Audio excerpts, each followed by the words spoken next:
An American aid convoy engulfed in flames at a border crossing between Colombia and Venezuela.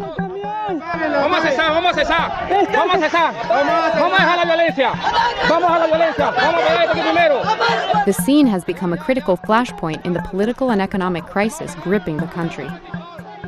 Senior U.S. officials immediately seized on the incident, blaming President Maduro and his supporters for intentionally torching the convoy.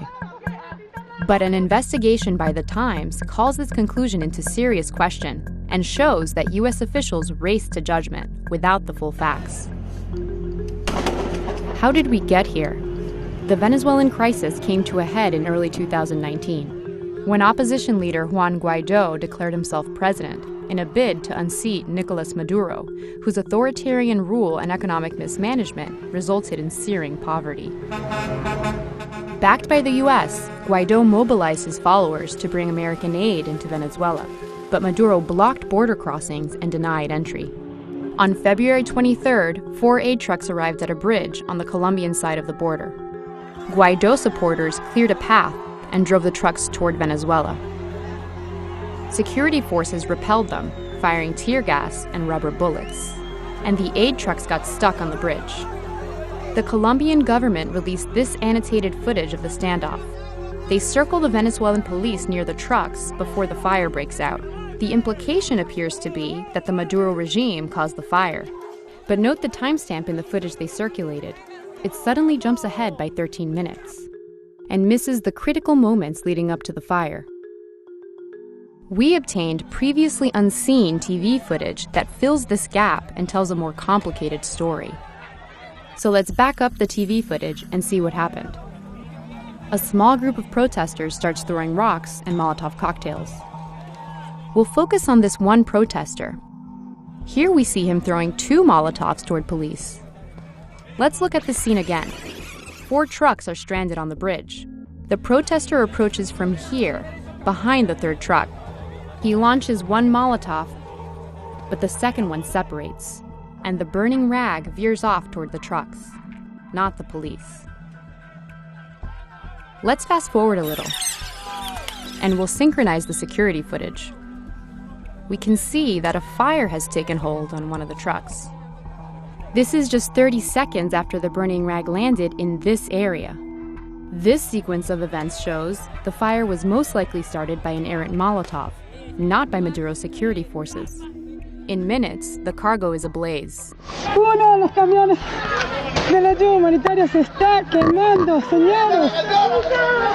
As this journalist turns the corner to get a better angle, she takes the same route as the protester who threw the Molotov and points her camera in the direction the rag went, where a fire is now blazing.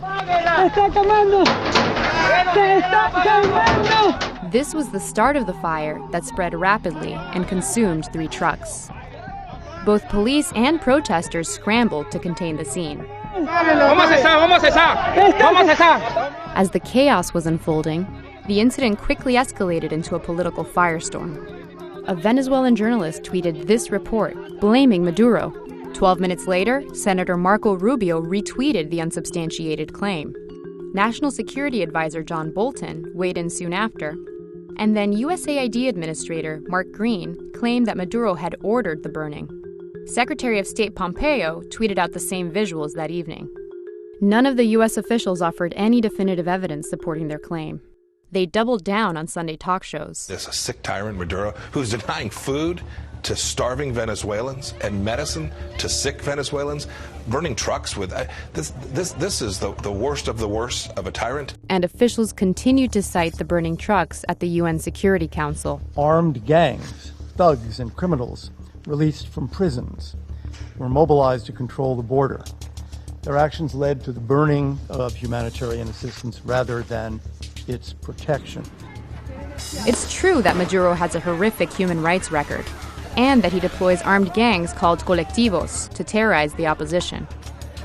But in this specific incident, our analysis shows U.S. officials use unverified claims to spin their side of the story.